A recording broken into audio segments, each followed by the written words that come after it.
Pleuropulmonares. Pleuropulmonares.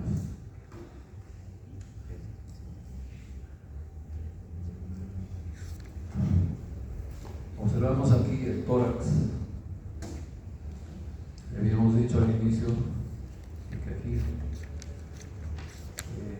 respecto al contenido en la cavidad torácica, tenemos tres grandes regiones.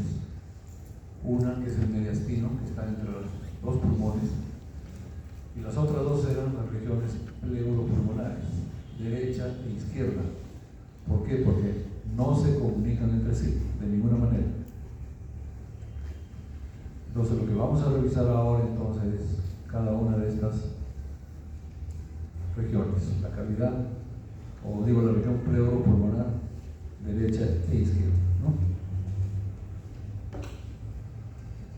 Bien, se llaman regiones pleuropulmonares. ¿Por qué? Porque están cubiertas totalmente de una membrana serosa que se llama pleura. La pleura, igual que el pericardio, tiene una hoja visceral y una hoja parietal. La visceral será la que va a cubrir al pulmón, a la víscera, y la parietal va a cubrir, como su nombre lo dice, las paredes de esta región. De tal manera entonces que dependiendo qué parte de las paredes está cubriendo, vamos a tener una pleura diafragmática, la que está cubriendo el diafragma. Vamos a tener una cúpula pleural, que es la pleura que está cubriendo el vértice de esta región, como vamos a observar en las láminas. La pleura mediastínica, que está en relación al mediastino y que forma su pared, donde hay un engrosamiento de la misma para formar el ligamento triangular del pulmón, que va a fijar el pulmón a esta cavidad. Y finalmente tenemos la pleura costal, que es la que está tapizando las paredes costales. Ahora, esta pleura costal está adherida a los planos que forman la pared costal mediante una capa de tejido trabecular que se conoce por el nombre de fascia endotorácica. Fascia endotorácica. Entonces hay un espacio entre la pleura y la parte que corresponde a la pared correspondiente. La pleura en conjunto forman una cavidad. Entre la visceral y parietal se va a formar una cavidad. Esa cavidad nuevamente es de tipo virtual, pero que se puede hacer real, por ejemplo, cuando la pleura empieza a segregar más líquido de lo que habitualmente lo hace. Y eso lo observamos muy frecuentemente en el Perú, en la tuberculosis. La pleuresía, justamente, es por un incremento del drenaje, un incremento de la producción de líquido, de tal manera entonces que el líquido ese va aumentando progresivamente y el pulmón progresivamente también va colapsando, de tal manera que se impide su funcionamiento habitual. Bien, en esta cavidad nos va a presentar una serie de espacios conocidos con el nombre de senos. Tenemos entonces el seno costo-mediastínico anterior y posterior, que es un espacio entre las costillas y el mediastino, y tenemos un espacio entre las costillas y el diafragma. Esos son los senos. Son los lugares donde en primer lugar va a empezar a acumularse el líquido en exceso que se puede producir. Bien, observen ustedes en la lámina, están los pulmones y alrededor de los pulmones están las pleuras, en azul, que nos están cubriendo no solamente a los pulmones, sino también a las paredes de la cavidad torácica. Una vista anterior y una vista posterior. Fíjense ustedes aquí que el vértice de esta cavidad sobrepasa de 1 a 3 centímetros el borde superior de la clavícula. Esto es lo que se llama la cúpula pleural. Cúpula pleural. Muy importante a tener en consideración. ¿Por qué? Porque aquí, si ustedes se acuerdan, está el ángulo venoso de Pirogov, donde se insertan los catéteres centrales, por ejemplo, para una alimentación parenteral. Y que al hacer ese procedimiento a veces se puede perforar la pleura y se puede perforar el vértice del pulmón. Y los senos son estos espacios, fíjense, entre la pleura y el pulmón. Este es el seno costo-mediastínico, este es el seno costo-diafragmático, este es el seno costo-mediastínico posterior o vértebro mediastínico.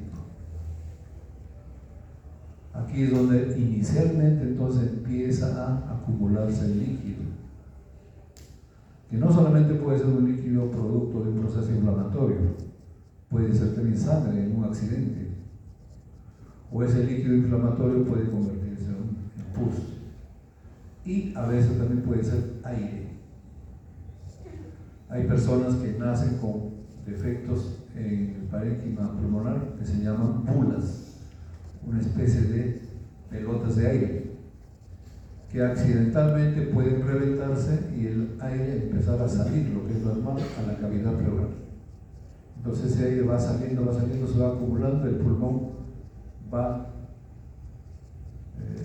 comprimiéndose progresivamente por la presencia de aire, entonces el paciente entra en insuficiencia respiratoria, solamente por la presencia de aire. El pulmón colapsa rápidamente. Entonces ahí es que cuando tenemos que hacer lo que se llama la toracocentesis, ¿no? Ya hemos comentado dónde debe hacerse ese procedimiento.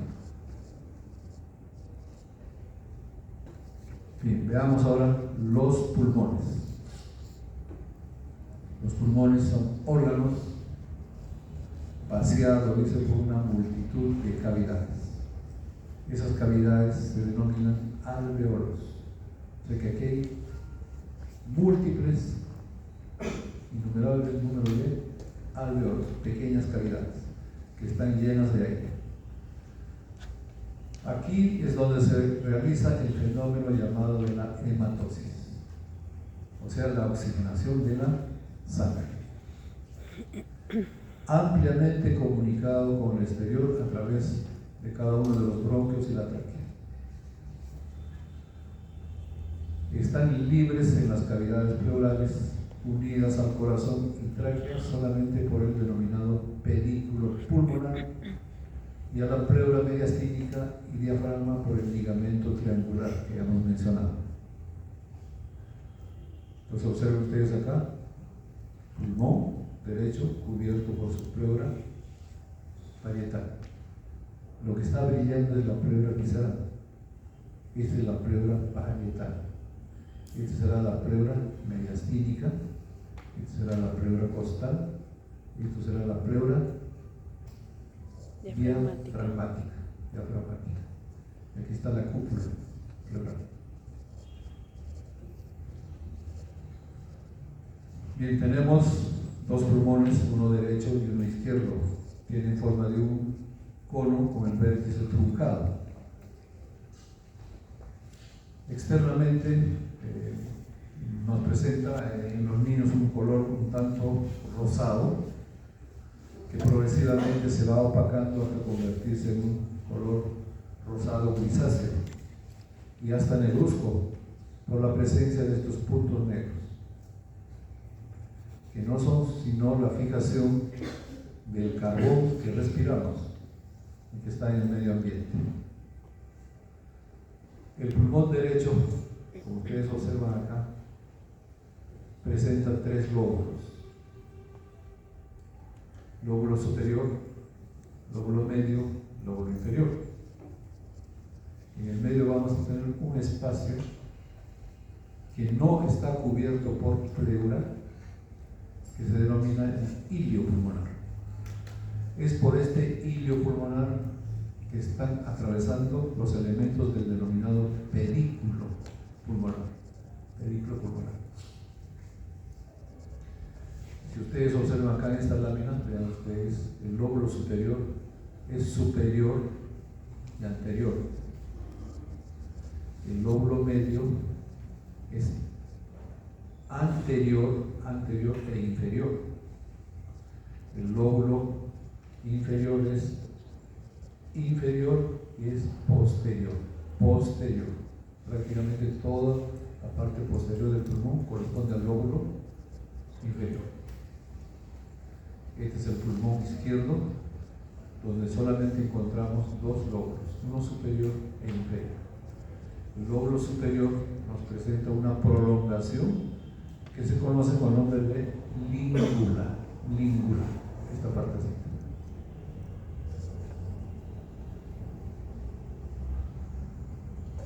Repito entonces, estos son los ilios donde no hay cubierta de la pleura.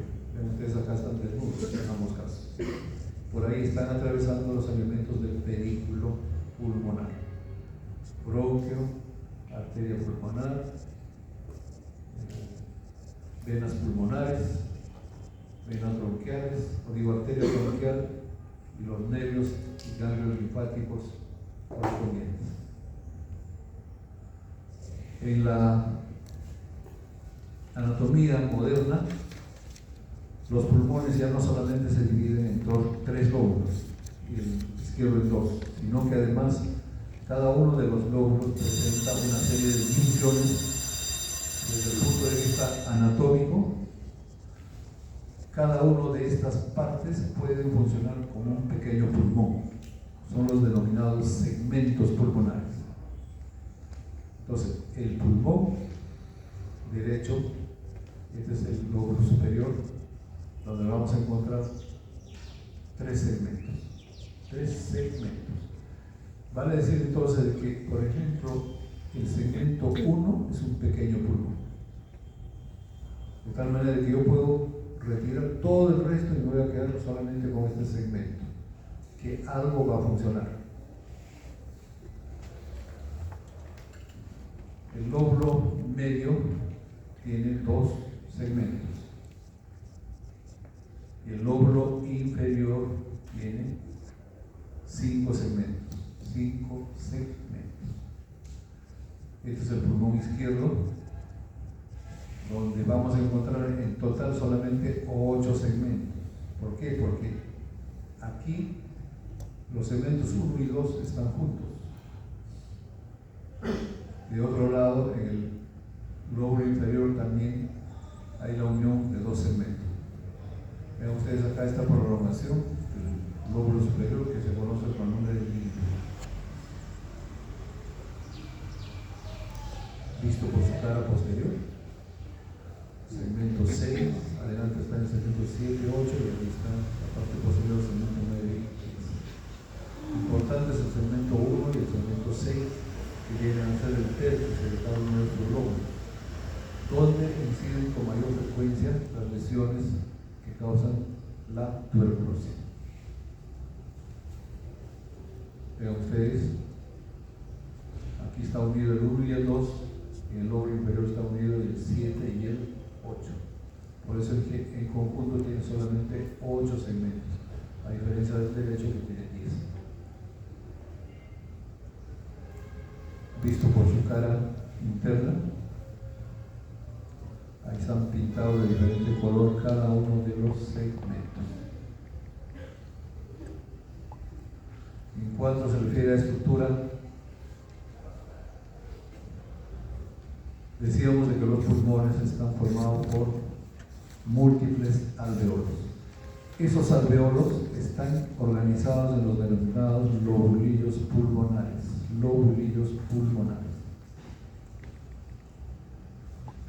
Esto es un lobulillo pulmonar.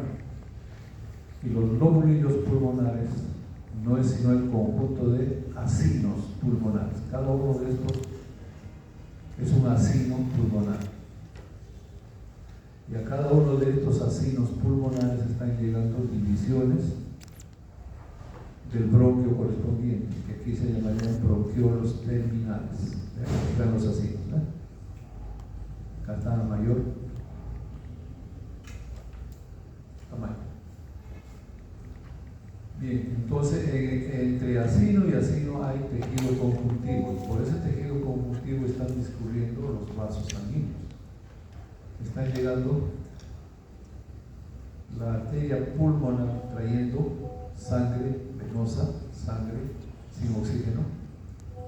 Aquí en los acinos es donde se produce la hematosis, y de ahí sale la sangre oxigenada, que forman las venas pulmonares.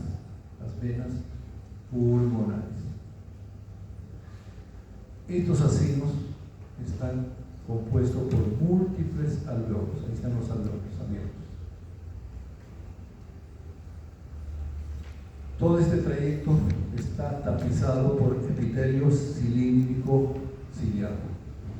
Solamente en los alveoles el epitelio cambia a plano. Y ahí es donde se produce la hematosis, como estamos mencionando. Relaciones importantes de cada una de las cavidades pleuropulmonares. El vértice con la región supraclavicular. Recuerden ustedes que acá en la región supraclavicular encontramos la arteria subclaviana. Encontramos el ángulo venoso de Pirogoff, está acá. Importante por lo que ya les he mencionado. La base del pulmón está relacionado con el diafragma, con los órganos intraabdominales, de los cuales lo más importante es que está relacionado con el hígado. El hígado está acá. Entonces, ya les mencionaba en clase anterior que hay una enfermedad prevalente en el Perú que se llama hidatidosis. La hidatidosis es una parasitosis accidental en el hombre, pero que compromete el hígado, compromete el pulmón y cualquier otro órgano, pero básicamente aquí está el 70%.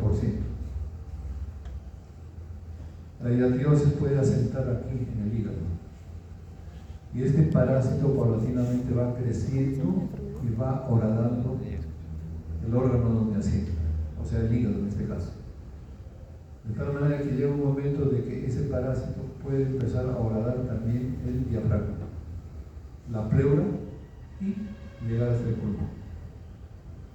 Entonces el paciente consulta. ¿Por qué? Porque cada vez que tose bota un líquido verdoso. Entonces se investiga, averigua de dónde viene ese líquido verdoso, o es solamente secreción purulenta. No es así, ese líquido verdoso corresponde a bilis. Es el hígado donde se produce la bilis. Entonces vean ustedes, ese parásito ha horadado hasta el pulmón y aquí se ha formado lo que se llama una fístula, y por ahí se está expulsando parte de la producción del hígado, que es la bilis. Por eso es importante esta relación. Las caras internas están en relación con el mediastino. Ustedes no se van a pagar. Aquí está el mediastino. Entre el cuarto posterior y los 3 cuartos anteriores se da paso al pedículo,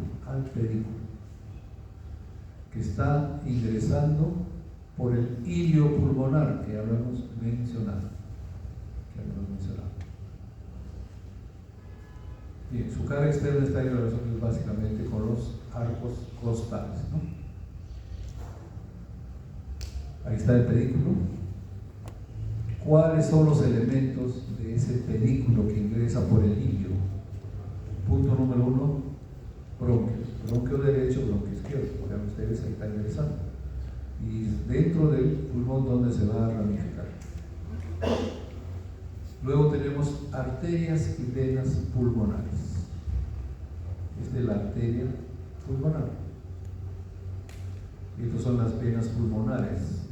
Repito, pintadas de rojo porque traen sangre oxigenada.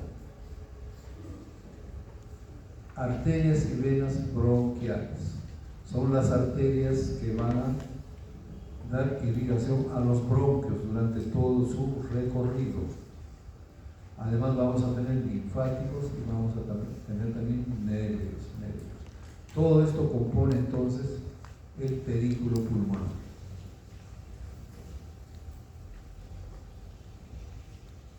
Observen ustedes bronquio, venas pulmonares, arteria pulmonar.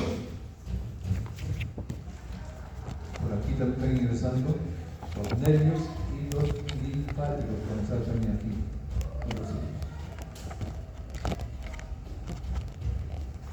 Para observar los vasos bronquiales. Los vasos bronquiales son dos en el bronquio izquierdo, uno en el bronquio derecho.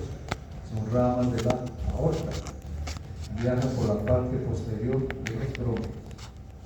No tienen nada que ver con las venas o arterias pulmonares, por si acaso. Aquí está la inervación. Vean ustedes.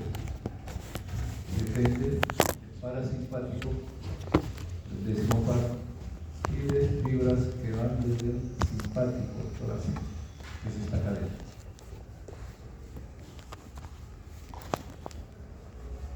Bien.